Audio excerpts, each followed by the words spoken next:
원숭이의 악룡 퇴치.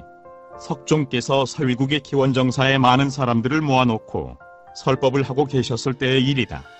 어떤 곳에 젊은 대국의 왕이 있었다. 백성을 보는데 귀천에 구별을 두지 않고 평등한 사랑을 가지고 그들을 애호했으므로 인군의 이름이 원근으로 울려 퍼져 즐거워하지 않는 자가 없었다. 이에 반하여 왕의 늙은 종도는 이웃나라의 왕이었는데 대단히 탐욕스러운 사람으로 흉포를 부려 강건을 뽐내고 있었으므로 뜻있는 사람들은 모두 그 무도함을 한탄하고 있었다. 늙은 왕은 젊은 왕의 자비스러움에 힘입어 그 나라를 공격하여 뺏어버리려고 계획했다. 이 일을 안 젊은 왕의 신하들은 이구동성으로 말했다. 일이나 늑대가 되어 귀함보다도 인자가 되어 천한 것이 도리어 낫겠다. 백성들도 모두 부르짖었다. 유도한 자 아래 짐승이 될지언정 무도한 자 아래의 백성이 되고 싶지 않다. 그래서 뽑고 뽑은 정병을 가지고 공격해오는 적군을 격파하려고 용감하게 진격했다. 젊은 왕은 높은 누대에 올라가 이 광경을 보고 눈물을 흘리며 왕비에게 고했다. 나 한 사람 때문에 만민의 목숨을 상하게 할 수는 없다. 만일 싸우면 나라는 깨어지고 백성은 죽는다. 국가는 회복하기 어렵고 사람은 얻기 힘들다. 오히려 내가 이 나라에서 피해 없어지면 국가는 평안하고 백성은 태평할 것이다. 왕비는 왕의 말에 따라 왕과 함께 나라를 버리고 멀리 산림에 숨어버렸다. 얼마 후 노방은 이 나라를 점령하여 악정을 폈다. 이 때문에 충신은 사륙당하고 마음에 좋지 않은 아첨자들이 등용당해 백성은 모두 학정에 괴로워하고 예순금의 인정을 생각하는 정은 효자가 참호를 그리는 것과 같았다. 그때 바다에 마음이 나쁜 용한 마리가 살고 있었다. 아름답고 젊은 왕비를 뺏으려고 도사로 둔갑해서까지 손을 모아 단저하여 근엄 한 채 목을 구부리며 좌선수행의 모습을 하고 있었다. 젊은 왕은 이것을 보고 매일 나무 열매들을 따서 공양하고 존경했다.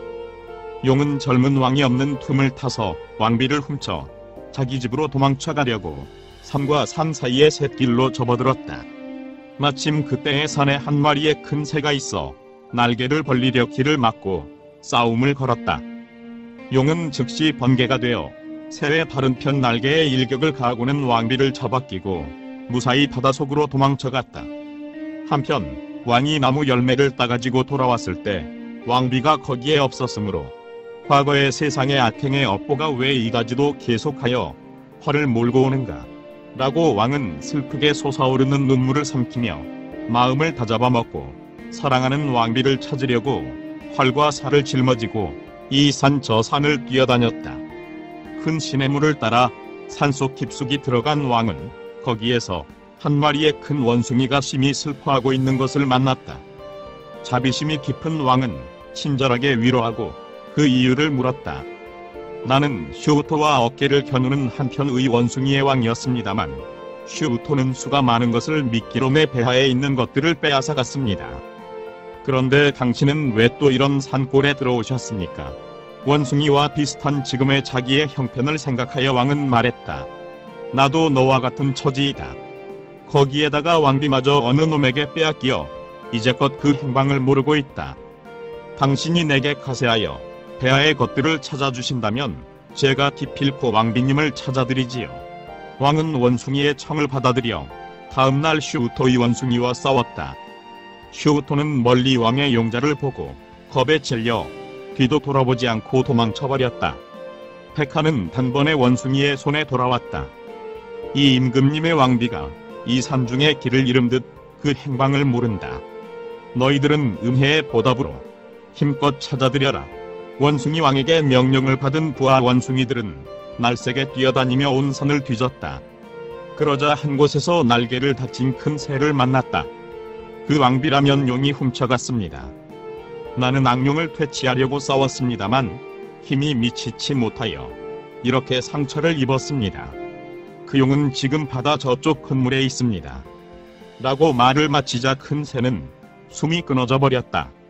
이 소식을 들은 젊은 왕과 원숭이 일대는 선을 내려 해변가로 갔으나 이제부터 나아갈 일이 막막하여 어찌할 바를 몰랐다. 이때 하늘의 재석은 그들을 가엾게 생각하여 한 마리의 작은 원숭이로 둔갑하여 동료 속에 끼어들어 이 많은 수로 바다를 건너는 것은 아무것도 아니다. 협력해서 돌을 날라 메워버리면 문제없이 저쪽 해변에 닿을 수가 있다. 라고 외쳤으므로 원숭이 왕은 그 제기에 감심하여 감독의 책임을 맡기고 공사를 시작하여 수일 안에 바다를 건너 용왕의 나라를 포위했다. 용왕은 도간개를 깔아서 쳐들어오는 적을 괴롭혔다. 원숭이의 무리는 모두 독에 쏘여 쓰러졌으므로 두 왕은 새파랗게 질려버렸다. 그러자 작은 원숭이는 모두 병이 들었다고 그렇게 걱정하실 것은 없습니다. 라고 말하고 무엇인지 약을 들고 다니며 코로 맡으라고 했다. 그러자 이상하게도 일동은 전보다 갑절의 기운이 나서 싸웠다. 용은 또 바람을 일으키고 구름을 깔아 해를 가렸으므로 하늘은 칠흑같이 어두워지고 번갯불은 산더미 같은 성난 파도를 쳐서 마치 천지가 깨어져 나가는 듯한 광경을 보였다. 이것을 본 작은 원숭이는 또 말했다. 젊은 왕이여, 당신은 궁술이 뛰어났습니다. 저 번갯불이 용이오니 겨냥을 하셔서 저 빛을 쏘십시오. 그러면 원흉을 퇴치하여 백성을 위해서 또 우리들을 위해서도 행복을 얻을 수 있습니다. 왕은 심불에 우며 펄시 위를 당겨 힘껏 쏘았다. 살은 어김없이 용이 가슴에 꽂혀 벼락과 같은 큰 소리를 내고 용은 땅에 떨어져 죽었다. 작은 원숭이는 곧바로 뛰어올라 용성의 문을 열고 왕비를 구해낼 수가 있었다. 일동은 신이 나서 환호성을 울리며 개가를 부르는 속에 젊은 왕과 원숭이 왕은 먼저 있던 산으로 되돌아와 서로 사위를 표했다. 한편 때마침 늙은 왕은 병으로 죽어버렸다. 뒤를 이을 왕자가 없었으므로 백성은 사방으로 쫓아다니며 예신금을 찾았다. 그리하여 이 산 중에서 분신상견하여 환희의 눈물에 젖었다.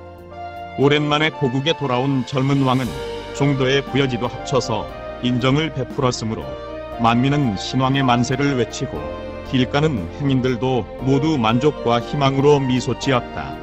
왕은 홀로 불안한 마음을 왕비에게 고했다. 여자가 남편을 떠나 비록 하룻밤을 지내도 많은 사람들은 의심스러운 눈으로 본다. 하물며 열흘도 한 달도 다른 곳에 가 있어서 뭐라고 하는지 모르겠다. 사랑하는 왕이여, 더러운 동령의 발굴에 감금되었어도 연꽃이 진흙 속에서 깨끗이 피어나듯 정조를 지켰습니다. 이 말에 거짓이 없다면 땅이 갈라질 것입니다. 라고 말을 마치자 들 앞에 땅은 단번에 갈라져 버렸다. 왕이여, 제 말을 믿어주십시오. 왕비여, 정주 결백은 진정한 승려의 길이다. 그대를 믿자. 이후부터 왕의 분화는 온 나라에 울려 퍼져 상인은 이익에 급급하지 않고 무사는 굴록을 사양하며 괴인은 하민을 업신여기지 않고 강자는 약자를 도왔다. 또한 왕비의 덕풍은 음부도 정조를 지키고 목숨을 바쳐 정절을 지켜 시기하는 자도 신에 존중하여 거짓말하는 자도 진실을 말하게 되었다는 이야기이다. 젊은 왕은 석존, 왕비는 야쇼다라, 늙은 왕은 대바다시다.